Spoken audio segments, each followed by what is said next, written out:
Hello दोस्तों, कुछ अंग ऐसे होते हैं जिनके लिए हम अन्य अंगों की तुलना में अधिक समय निकालते हैं। उदाहरण के लिए आपका हृदय और फेफड़े। लेकिन आप अपने पैनक्रियास के बारे में कितनी बार सोचते हैं? आपका पैनक्रियास आपके पेट के पीछे ऊपरी पेट के क्षेत्र में स्थित एक लंबी सपाट ग्रंथि है। यह पाचन में मदद करने वाले एंजाइमों के साथ साथ शुगर को प्रोसेस करने में मदद करने वाले हार्मोन का उत्पादन करता है। सभी अंगों की तरह हमारा आहार यह निर्धारित करने में महत्वपूर्ण भूमिका निभाता है कि वे सही ढंग से काम करते हैं या नहीं। आइए उन 9 खाद्य पदार्थों पर नजर डालें जो आपके अस्वस्थ पैनक्रियास को नुकसान पहुंचा रहे हैं।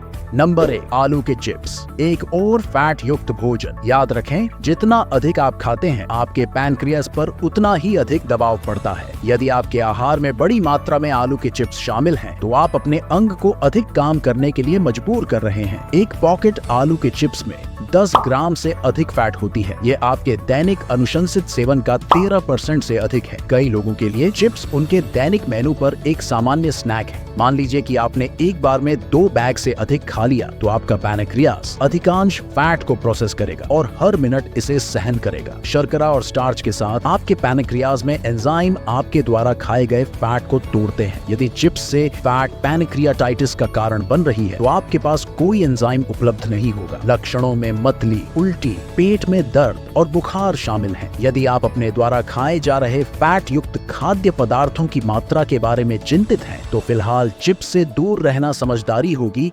Number 2, Coca Cola. Coca Cola एक ऐसा ड्रिंक है जो वास्तव में आपके पैनक्रियास को नुकसान पहुंचा सकता है। कोक आपके अग्नाशय के कैंसर के खतरे को बढ़ा सकता है। 2010 के एक अध्ययन ने सिंगापुर के एक समूह पर ध्यान केंद्रित किया, जिसमें पुरुष और महिलाएं प्रति सप्ताह 2 या अधिक सॉफ्ट ड्रिंक पीते थे। अंत तक पाया गया कि उनमें अग्नाशय के कैंसर विकसित होने की संभावना 67% अधिक थी। ध्यान रखें कि अग्नाशय का कैंसर दुर्लभ है, लेकिन यह सबसे घातक कैंसरों में से एक है। निदान के 5 साल बाद 5% से कम रोगी जीवित रहते हैं। अग्नाशय के अधिकांश कैंसर एंजाइम में शुरू होते हैं। कैंसर के कारणों पर शोध भिन्न होता है। कुछ अध्ययनों का मानना है कि इंसुलिन कैंसर ग्रस्त कोशिकाओं के विकास को बढ़ावा देता है। कुछ शोधकर्ताओं का मानना है कि कोका कोला जैसे शर्करा युक्त खाद्य और पेय पदार्थ समस्या है, क्योंकि वे आपके पैनक्रियास को बहुत सारा इंसुलिन प्रदान करते हैं। पुरुषों को प्रतिदिन 36 ग्राम से अधिक चीनी की सिफारिश नहीं की जाती है। महिलाओं को प्रतिदिन 25 ग्राम से अधिक चीनी की सिफारिश नहीं की जाती है। एक नियमित कोक के कैन में लगभग 40 ग्राम चीनी होती है।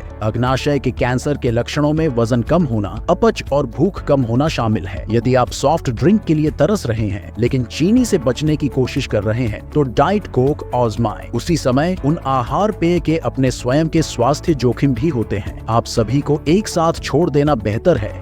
Number 3, butter. अब बटर के सेवन को 1 चम्मच प्रति भोजन तक सीमित रखना सबसे अच्छा है। यह आपके पैनक्रियास फैट को प्रोसेस करने के लिए पर्याप्त समय देता है। और जब हम बटर की बात कर रहे हैं, तो हम बहुत सारी फैट की बात कर रहे हैं। 1 चम्मच नियमित बटर में आपके दैनिक फैट का 15% से अधिक होता है। इसमें 36% फैट शामिल है। यदि आप पहले से ही पैनक्रियाटाइटिस के लक्षण देख रहे हैं, तो सुनिश्चित करें कि आप किसी भी प्रकार की उच्च फैट वाले खाद्य पदार्थों से दूर रहें। इसके बजाय कम फैट वाले खाद्य पदार्थ चुनें। शायद अपनी रेसिपी में बिना बटर का उपयोग करने का प्रयास करें।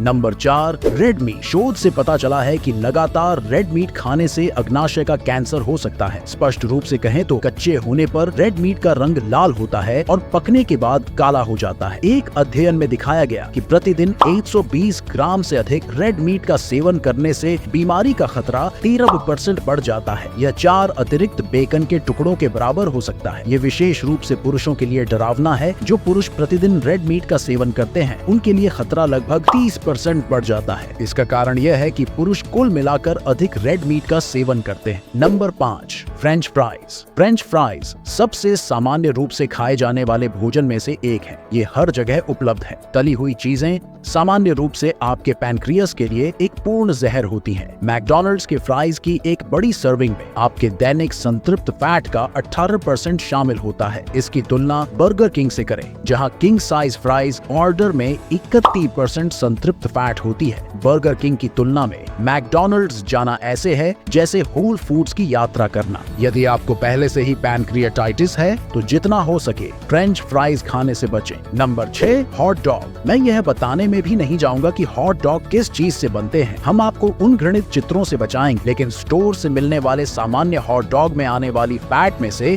28% फैट होती है। कभी कभार एक हॉट डॉग खाना शायद ठीक है, लेकिन सोचिए कि आपने एक बार में कितने खाए हैं। यहाँ तक कि सबसे छोटे दिखने वाले हॉट डॉग भी फैट से भरे होते हैं। गंभीरता से कहें तो हॉट डॉग वास्तव में अस्वास्थ्यकर होते हैं। ढेर सारी फैट के साथ आपको बहुत सारा सोडियम, कोलेस्ट्रॉल और कार्ब्स भी मिलते हैं। एक ही सामान्य आकार के हॉट डॉग में आपके दैनिक फाइबर का केवल 3% होता है।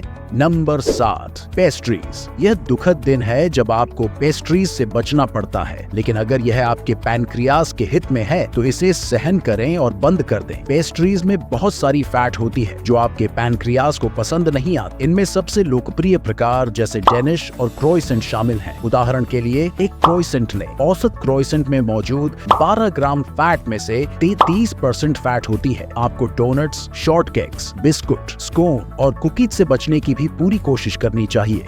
Number 8, organ meets. जब आपका पैनक्रियास अपनी सर्वश्रेष्ठ स्थिति में नहीं होता है तो रेड मीट ही एकमात्र प्रकार नहीं है जिससे आपको दूर रहना चाहिए। यह काफी स्पष्ट है। ऑर्गन मीट्स उन जानवरों के अंग होते हैं जिन्हें मनुष्य पकाकर खा सकते हैं। लोकप्रिय अंग खाद्य पदार्थों में जिगर, दिल और गुर्दे शामिल हैं। वे यहाँ तक कि मस्तिष्क भी खा सकते हैं। संभावनाएं अनंत हैं। जबकि ऑर्गन मीट्स बहुत सारे विटामिन, खनिज और प्रोटीन प्रदान करता है। वे फैटी डिपॉजिट्स होने पर आपके पैनक्रियास को भी नुकसान पहुंचा सकते हैं। ऑर्गन मीट्स फैट में उच्च होता है। इसके लिए कई कारक जिम्मेदार हैं। यदि जानवर ने अस्वस्थ जीवन जिया है तो बहुत सारी फैट दिल और गुर्दों के आसपास जमा हो जाएगी। फैट में उच्च अंगों का भोजन एक अस्वस्थ पैनक्रियास पर दबाव डाल सकता है।